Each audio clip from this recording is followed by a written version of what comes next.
بسم اللہ الرحمن الرحیم۔ پیارے ناظرین محترم، السلام علیکم۔ پیارے ناظرین محترم، پرانے وقتوں کی بات ہے کہ ملک ایران میں کلین کا ایک سوداگر رہتا تھا۔ اس کی 7 بیٹیاں تھیں، بیٹا کوئی نہیں تھا۔ اس کی بیوی مر چکی تھی۔ اس نے دوسری شادی اس لیے نہیں کی تھی کہ سوتیلی ماں نہ جانے بچیوں کے ساتھ کیسا سلوک کرے۔ وہ سوداگر اپنی بچیوں کے ساتھ ایک بہت بڑی حویلی میں رہتا تھا۔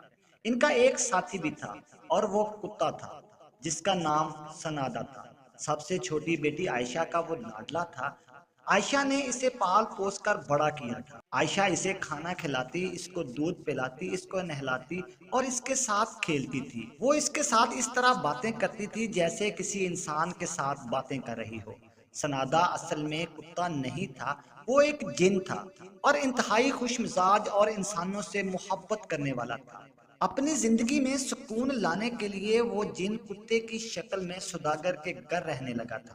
سوداگر ہر روز صبح سویرے بازار میں جا کر اپنی دکان کھولتا، سامان باہر نکالتا اور سجا کر رکھ دیتا، اور دوپہر کو کھانا کھانے کے لیے گھر آتا، پھر دکان پر چلا جاتا اور شام تک دکان پر ہی مصروف رہتا۔ اس کی زندگی اسی طریقے سے گزر رہی تھی، لیکن ایک روز دکان سے واپسی پر وہ مسجد کے سامنے سے گزرا۔ مسجد میں اعلان ہو رہا تھا کہ مسلمانوں، خدا کو یاد کرو، صرف وہی بھروسے کے قابل ہے اور سب تعریف اسی کے لیے ہے۔ یاد رکھو کہ حج کرنا ہر مالدار مسلمان پر فرض ہے۔ وہ جلدی جلدی گھر پہنچا اور بیٹیوں سے بولا کہ مجھے اللہ پاک کا گھر اور حضور اکرم صلی اللہ علیہ وآلہ وسلم کا روزہ مبارک دیکھنا ہے، اور اس سال میں اپنی یہ خواہش ضرور پوری کروں گا۔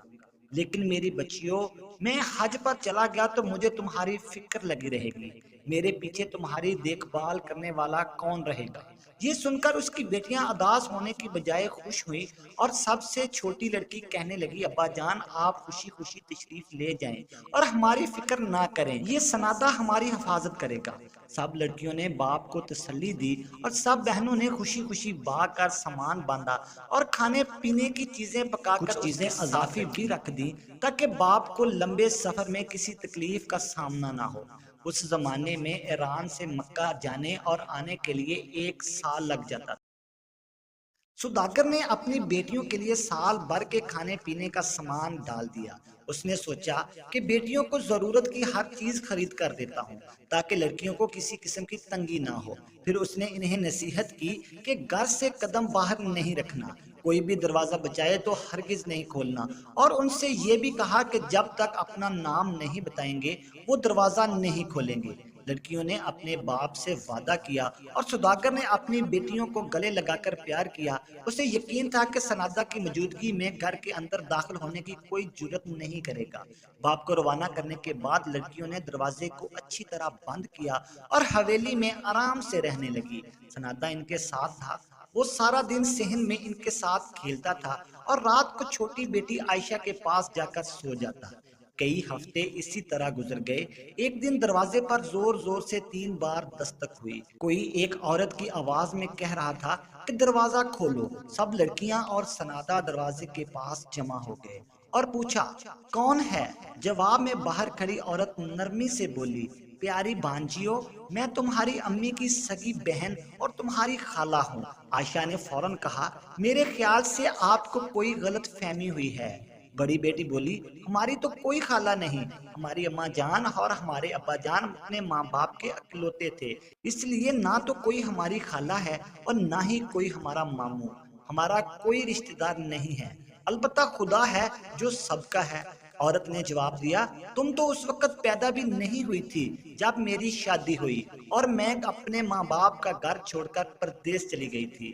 میری پیاری بچیوں، شاباش، دروازہ کھولو، دیکھو بہت دیر ہو گئی ہے اور باہر اتنی تیز دھوپ ہے کہ میرا پسینہ نکل رہا ہے اور یہاں کوئی سایہ بھی نہیں ہے کہ میں اس کے نیچے جا کر کھڑی ہو جاؤں۔ اب جلدی سے دروازہ کھولو تاکہ میں تھوڑی دیر آرام کرنے کے بعد تم لوگوں کو مزے مزے کی کہانیاں سنا سکوں، دوسرے ملکوں کے بارے میں بتاؤں گی، تمہاری ماں اور نانی کے بارے میں بتاؤں گی۔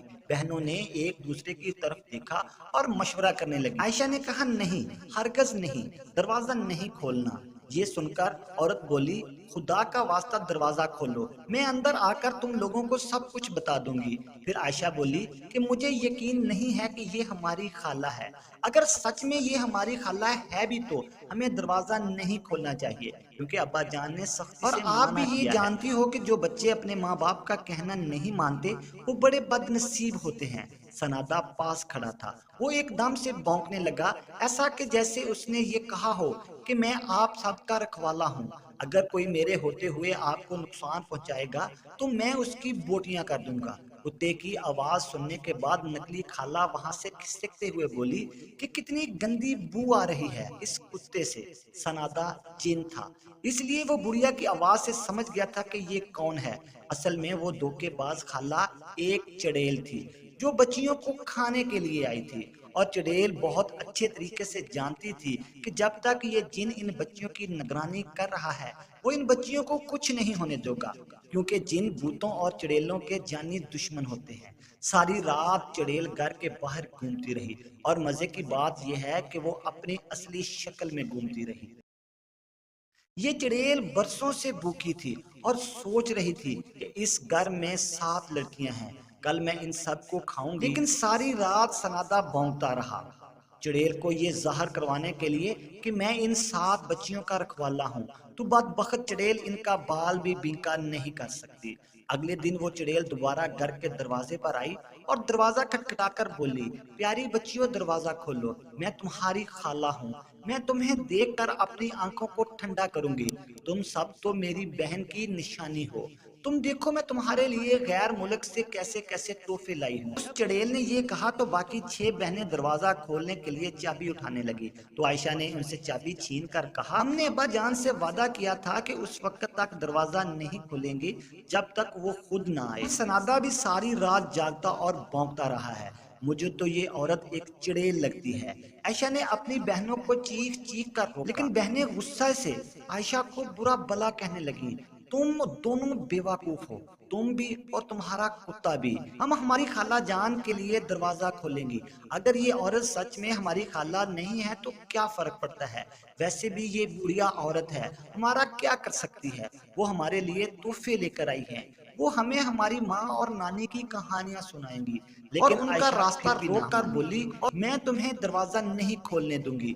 لیکن بہنوں نے کچھ بھی پرواہ کیے بغیر عائشہ کو 2-3 تھپڑ مار کر اسے پرے دھکیل دیا اور دروازے کی چوکھٹ کھول دی اور کہا تشریف لائیے، مگر رستے میں سنادا کھڑا تھا۔ وہ چڑیل اس کتے سے ڈر کر پیچھے ہٹ گئی اور دور کھڑے ہاتھ پھیلا کر بولی بیٹیوں اس کتے کی بدبو سے میرا ناک بند ہو رہا ہے، جب تک اس کو جان سے نہیں مارو گی تب تک میں گھر میں نہیں آؤں گی۔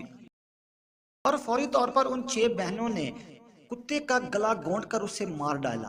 عائشہ بہت روئی چلائی، بہت منع کیا، لیکن کسی نے بھی اس کی نہ سنی۔ 6 بہنیں ایک طرف اور چھوٹی عائشہ ایک طرف۔ ان بہنوں نے عائشہ کو مردہ کتے کے پاس چھوڑا اور پھر باقی عورت کو اندر بلانے کے لیے چلی گئی۔ ناظرین محترم، جو ہی چڑیل نے دروازے کے اندر قدم رکھا اور کتے کی لاش کو دیکھنے لگی اور پیچھے ہٹ گئی اور بولی کہ توبہ توبہ، مرے ہوئے کتے سے اور بھی بری بو آ رہی ہے، میں اندر اس وقت تک نہیں آؤں گی جب تک تم اس کتے کی لاش کو جلا نہیں دیتی۔ بڑی بہنوں نے فوراً کتے کی لاش کو جلا دیا۔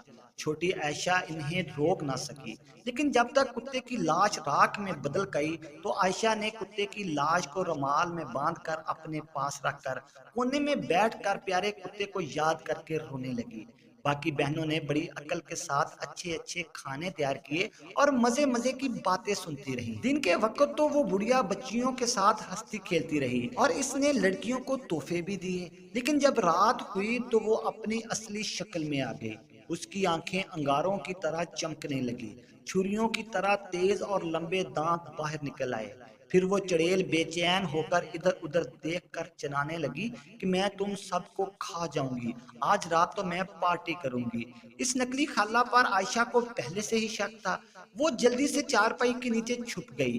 باقی سب 6 بہنوں کو خبر نہ ہوئی تو اس چڑیل نے ان کو پکڑ لیا۔